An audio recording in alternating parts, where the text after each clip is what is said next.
My talk today is called Wait, Have Faith in What? Question mark, exclamation point. Have faith in what? That's what I'm talking about today. I'm talking about faith. I'm talking about faith, not to be confused with certainty. Two very different things, but I will get to that in a bit. So I have decided that God or spirit or the universe is very similar to a car wash. Now, I am certain that I am not the first minister or practitioner or human to figure this out.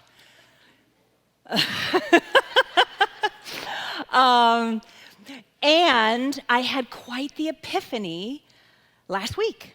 Last week, before it started raining here in Oregon, my car was filled with pollen. Anybody? Pollen and mud drops and all the things. And I was like, okay, I have got to get my car washed. So I didn't have time to go into, when you like get it done and they do it for you and it's like fancy schmancy. I didn't have time for that. So I went to a corner one where, it's like near a gas station, maybe on the corner of like, I don't know, Costco and Applebee's. You know what I'm talking? And you drive through it.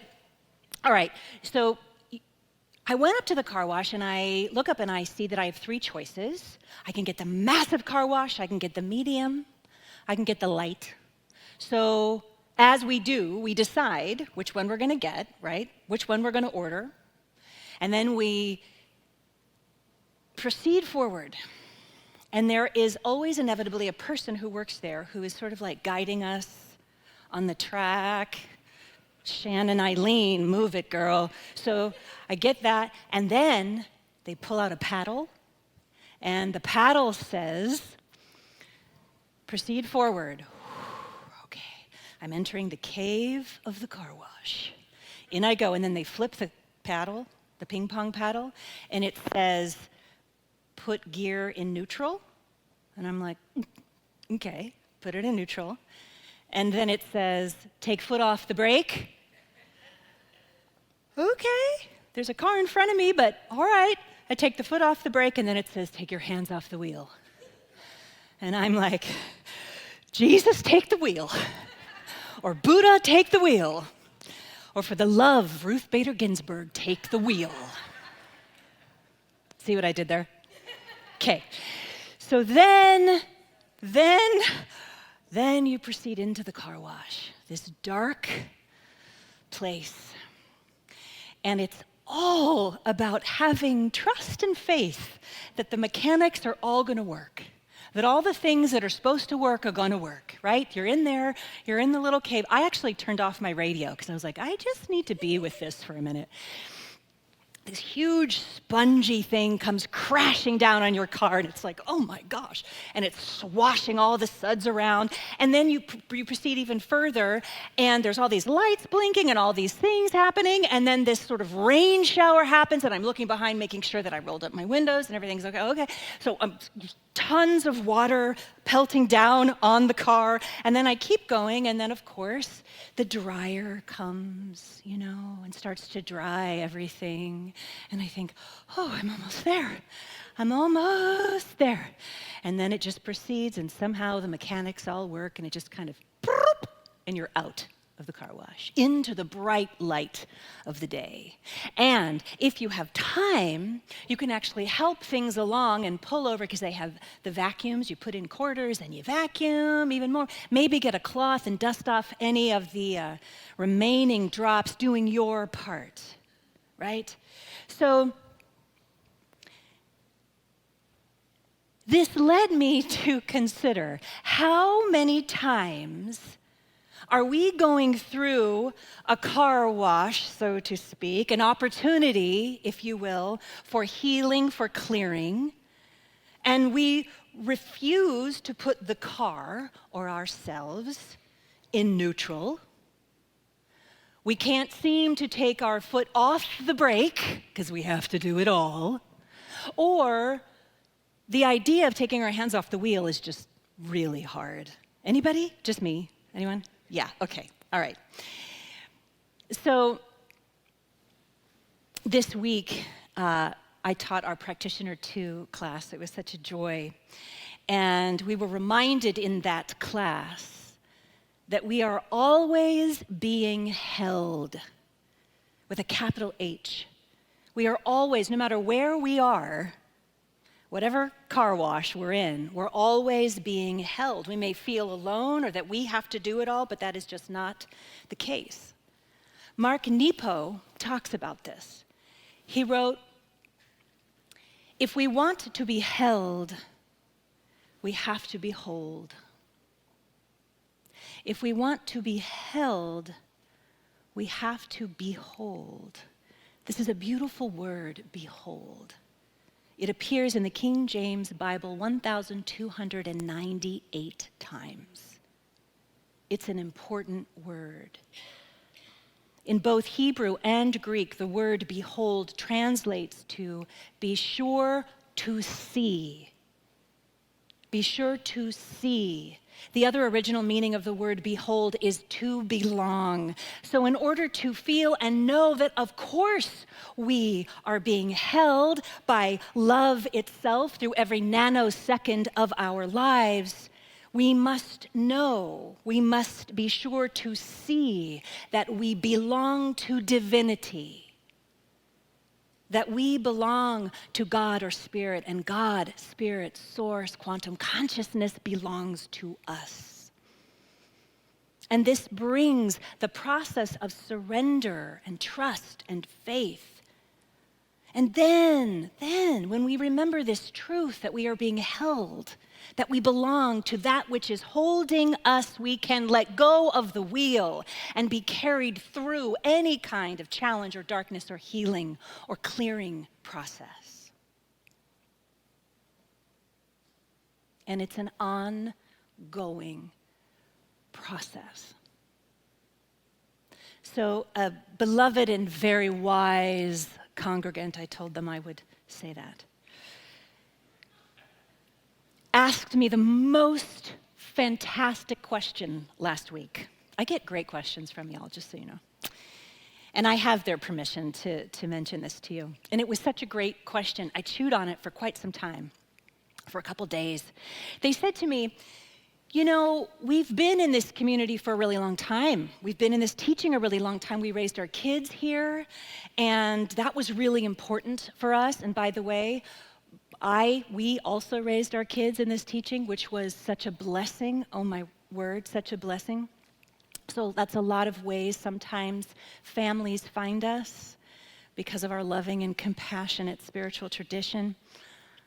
My friend said, but you know, now the kids are grown. They're out of the house. And after all this time of being in this teaching, what exactly is the draw to continue attending in this time in my life? This is such a great question that can easily apply to the most seasoned meditator or clergy member. Or this question could be asked by someone who found us when they were in a time of difficulty and pain and they were struggling and they started coming to services or tuning in online. They started taking classes and learning the universal spiritual compassionate principles that we teach, and they applied it to their life, and they had this thing that was so difficult and challenging. They experienced a healing, and now they're doing so great.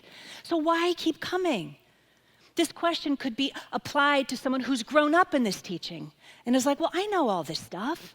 I had it since I was this high. It could be applied to someone who has been attending and doing this work for decades. It is a great question. So why? Why?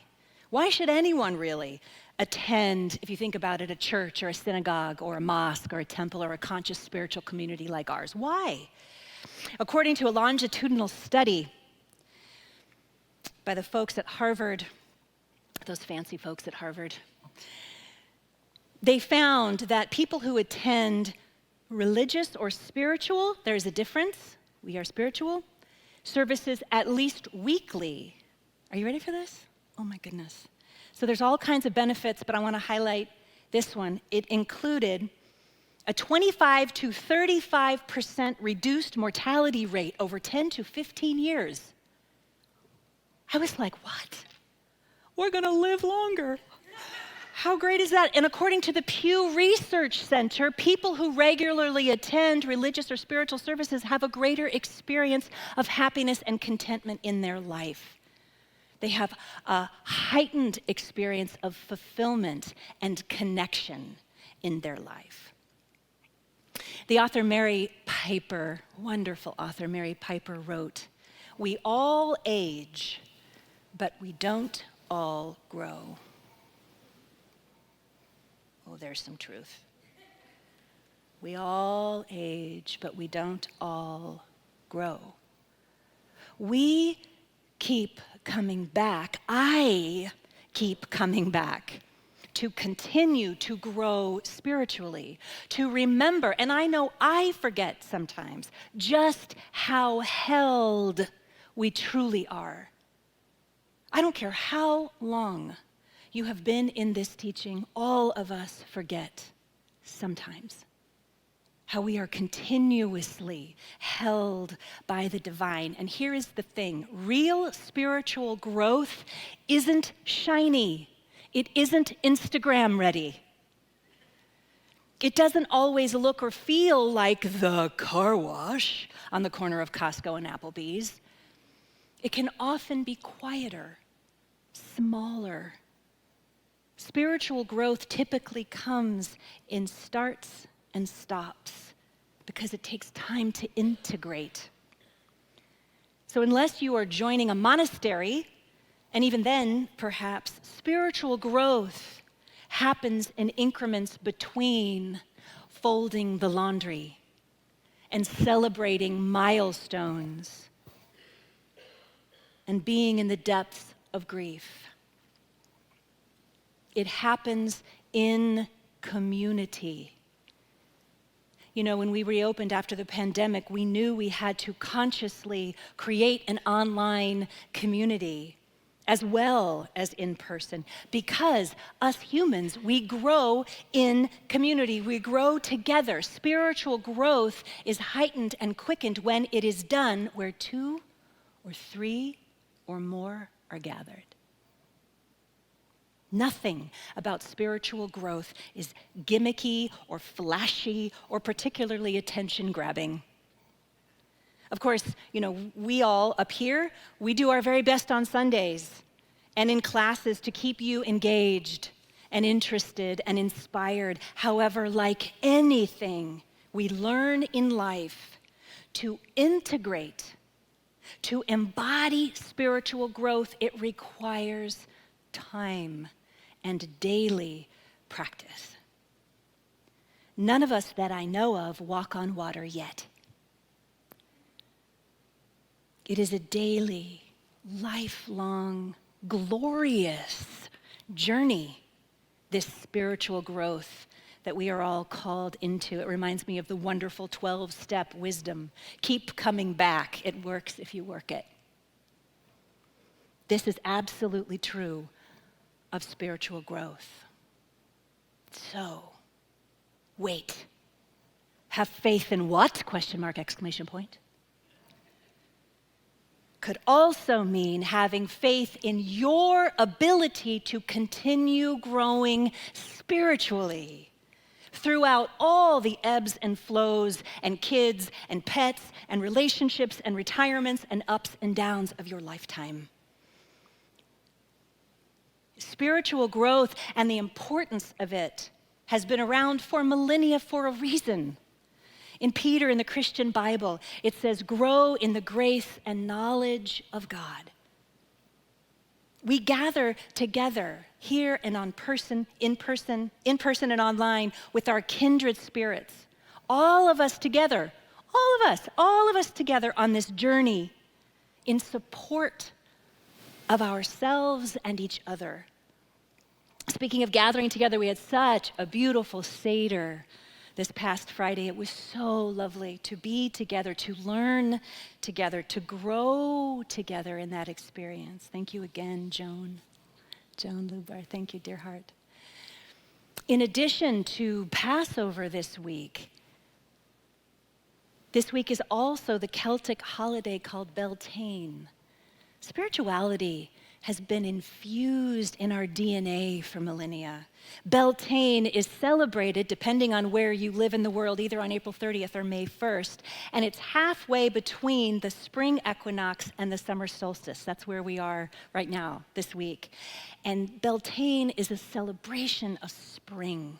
You know, I was driving the other day in my car, and I was just driving through this one neighborhood, and I turned the corner, and I literally let out an audible gasp, and my wheel kind of swerved a little bit because I saw this house. I mean, the person must be just like a master gardener or something, because it was so beautiful, everything in bloom and the colors.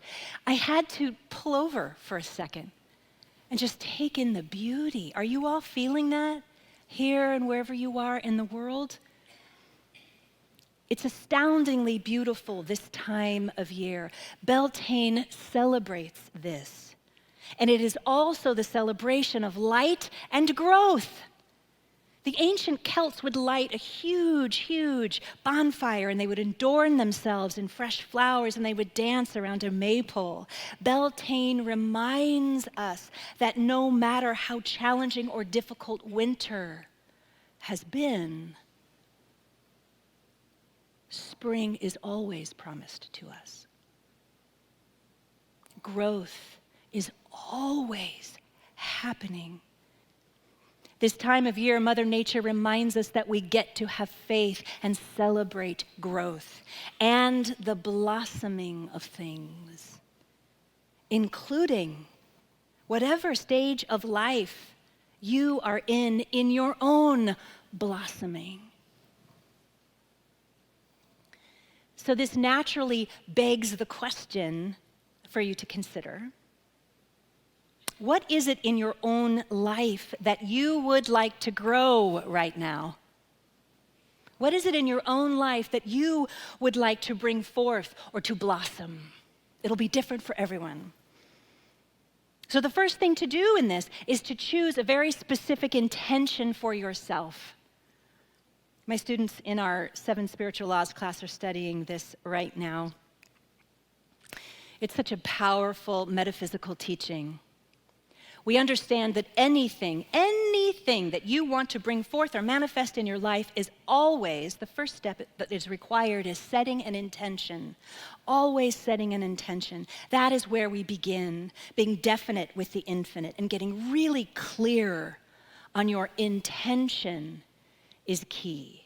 It's easy to sort of go through life kind of mamby-pamby. Oh, I'd like that. Oh, that'd be great. Oh, that would be cool. Nothing really happens. It's about setting an intention. When I started setting intentions, my whole life changed. Author Alan Cohen wrote, "When your intention is clear, so is the way. When your intention is clear, so is the way." So there's a process to bringing forth something that you would like to experience in your life, and I created a little equation for you to illustrate this. John, would you mind putting up the equation, my friend? Here it is. It's okay if you don't like math. It's an easy one. Intention plus right action plus surrender equals outcome. Let me say that again. Intention plus right action plus surrender equals outcome. So metaphysics teaches us that intention is how we begin. And the next, as you can see, is right action. It's all fine and good to have a wonderful idea about something or even clarity about what it is you want in your life. But if your intention stays in your head, and they often do, to the best of us, they often do, what happens is that intention can't move through your body temple and out into the world. And you will not experience it in your outer world. So, all right, you have your intention. The next part of the equation, it's this proactive action. What proactive right action can you take to support your intention? Consider what is yours to do. And as long as it hurts no one, do that. As long as it hurts no one, take that action. So Arthur Ashe said, start where you are, use what you have, do what you can. Arthur Ashe said, start where you are, use what you have, do what you can. That is your right action. We think sometimes it has to be this big, huge, heavy lift. Start where you are. Use what you have. Do what you can. You can do that. You can do that. Yes? Yeah, sure. So in her talk last week, Shelley said something that really stayed with me. She said, sometimes we mix up what is our work and what is God's work. Yes, we do. Sometimes we mix up what is our work and what is God's work. And this is where the third part of that equation comes into play, and that is surrender. Intention plus right action is great, but it will only get you so far. And that limits us unless you add to that equation surrender. Surrender, my friends, is the secret sauce. It is. It's the secret sauce. That's where God, where Spirit comes in and is fully felt.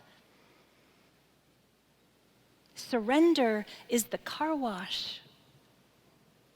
It's doing your part and fully trusting, having faith that the universe will do its part. Now, you may be sitting there and you may be saying to yourself, what do you mean, Shannon Eileen? I'm supposed to put my dream in neutral. Any doers out there? Any people who like to control things out there? I don't know anything about that. You may be sitting there saying to yourself,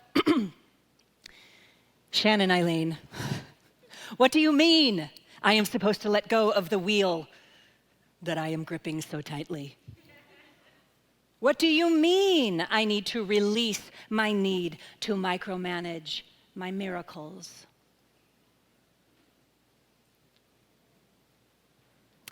What we are here to have faith in is the loving power of divinity itself and our ongoing and continuous relationship with it. And the sooner we can surrender to that, my loves, the sooner God can be God through us. Then, with joyous anticipation, we can take our hands off the wheel, knowing this or better. It's like we go into the car wash and we're like, whee! Do you see? We can allow ourselves to actually be delighted by how God, Spirit, Source, takes care of the rest, and it is better than we can ever imagine. This is the secret sauce, surrender. Allowing Spirit to have room in your life, creating space, and allowing yourself to feel just how gloriously held you always are. And to behold that extraordinary gift in this life. That is how we spiritually grow in the most beautiful way.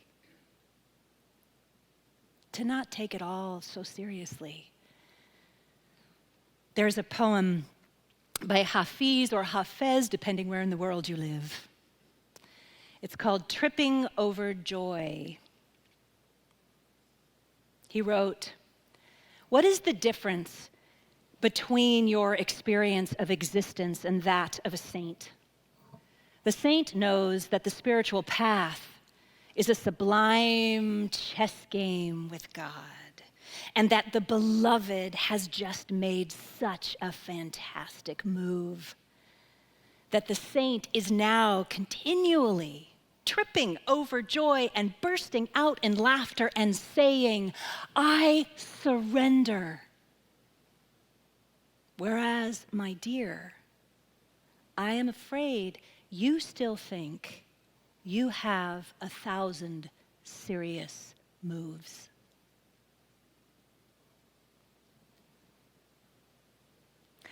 We are here to have faith and trust in whatever season of life we are experiencing, whether it is winter or spring. God, Spirit, is making fantastic moves in our life, whether we can see it yet or not. And it's all on our behalf. It is our birthright. It is our birthright. And the more that we can create the spaciousness for this within ourselves, the greater the joy and the contentment we will have in this life. So this week, I would like to lovingly challenge you, or lovingly invite you, if you prefer that word, that's fine too, to take some time to get clarity, to set an intention for yourself, something that you want to grow in your life or bring forth in your life. This week, I invite you to take some time. You might want to light a candle, set a specific intention for yourself, and then apply right action. Remember the equation. Apply right action. What is yours to do in order to bring that intention into the world? And then, my friends, take it to the car wash. Surrender. Let God be God in your life, through your life, and witness the ordinary and not so ordinary miracles that will inevitably follow. They always do. Knowing all the while in this whole process that you are being held. You're being held throughout all of it. Have faith in that, my friends. Let go, let God, let love